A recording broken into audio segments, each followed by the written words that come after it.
નમસ્તે મિત્રો, સ્વાગત છે તમારું બધાનું આપણી યુટ્યુબ ચેનલ અવિરત સ્ટડી હબ પર. તો મિત્રો, આ વિડીયોમાં આજે આપણે વાત કરીશું પીએસઆઈ અને કોન્સ્ટેબલનું રિઝલ્ટ ક્યારે આવશે.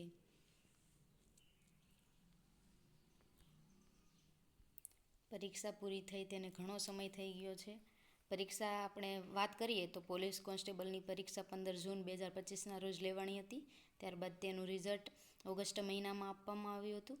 ત્યારબાદ ડોક્યુમેન્ટ વેરિફિકેશન 17 સપ્ટેમ્બરથી 30 સપ્ટેમ્બર સુધી કરવામાં આવેલું હતું. ત્યારબાદ જોઈએ તો રીવેરિફિકેશન પણ કરવામાં આવેલું હતું. આ બધી કામગીરી પૂર્ણ થઈ ગઈ હોવા છતાં વિદ્યાર્થીઓનો પ્રશ્ન એ જ છે કે આખરે રિઝલ્ટ આવશે તો આવશે ક્યારે. તો મિત્રો, આજે આપણે આ વિડીયોમાં થોડીક માહિતી મેળવીશું. ચાલો આપણે જોઈએ. મિત્રો, મને ખબર છે ઘણા વિદ્યાર્થીઓ મેન્ટલી સ્ટ્રેસ્ડ છે. દરરોજ વેબસાઇટ ચેક કરે છે, વોટ્સએપ ગ્રુપ ચેક કરે છે, સોશિયલ મીડિયા ઉપર જોતા રહેશે કે રિઝલ્ટ ક્યારે આવશે. આ બધું તો નેચરલ છે, પરંતુ પેશન્સ રાખવું ખૂબ જરૂરી છે ને. તો હું તમને એક વાત જણાવું તો રિઝલ્ટની રાહ જોવામાં તમારો કિંમતી સમયને બગાડશો નહીં. કોઈ પણ બીજી એક્ઝામની તૈયારી ચાલુ રાખો. ફિઝિકલ ફિટનેસ મેન્ટેન રાખો. જીકે, કરંટ અફેર વગેરે જે તમે ભણો છો તેને રિવિઝન એનું ચાલુ રાખજો. તો મિત્રો, હવે આપણે એ જોઈએ કે જે પીએસઆઈ અને કોન્સ્ટેબલનું પરિણામ આખરે આવશે ક્યારે. તો મિત્રો, હું તમને જણાવું કે જે પીએસઆઈનું પરિણામ છે ને, આ મહિનાના અંતમાં જાહેર થવાની શક્યતા પૂરેપૂરી છે. અને સાથે સાથે પીએસઆઈનું પરિણામ જાહેર થઈ જશે એટલે પછી તરત કોન્સ્ટેબલનું પરિણામ જાહેર થઈ શકે છે.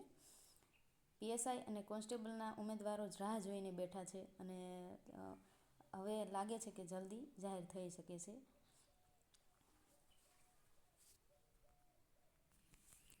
મિત્રો, રિઝલ્ટ પાછળનું કામ તમે જોઈ નથી શકતા, પરંતુ તમારી મહેનતનું ફળ ચોક્કસ દેખાશે.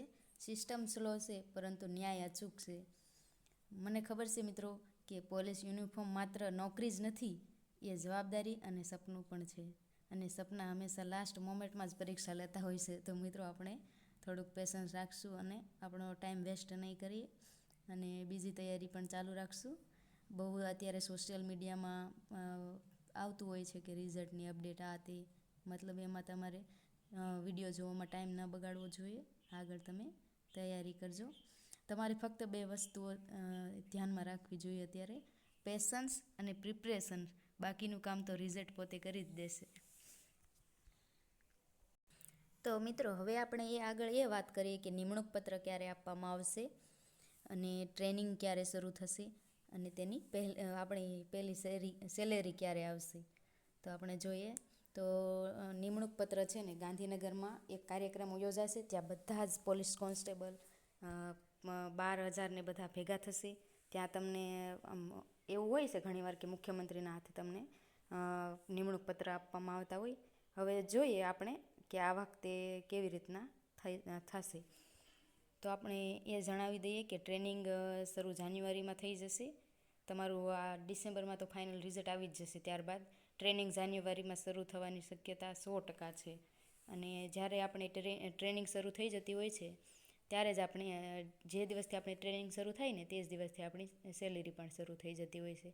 જો મિત્રો, તમને આ વિડીયો ઇન્ફોર્મેટિવ અને થોડીક માહિતી લાગી હોય તો તમે લાઇક, શેર અને સબસ્ક્રાઈબ કરજો. જય હિન્દ, જય ભારત.